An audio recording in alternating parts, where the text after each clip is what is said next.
Tinupok ng apoy ang siyam na stall sa isang pamilihan sa Barangay Don George L. Aradeta sa Bago City, Negros Occidental, Biyernes ng gabi. 7 sa mga ito ang totally gutted habang partially damaged ang 2 stalls. Makikita sa video na ito ang mabilis na pagkalat ng apoy dahil gawa sa light material sa mga istruktura at pawang mga luma na. Wala namang naisalba ang mga may-ari dahil nagkataong wala ang mga ito nang sumiklab ang sunog. Palyadong linya ng kuryente ang tinitinahang sanhi ng sunog na nag-iwan ng nasa 3 milyong piso na danyos.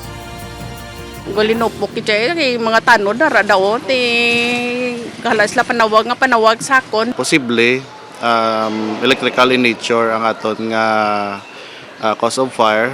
Posible base man sa kadaanon balasang aton nga market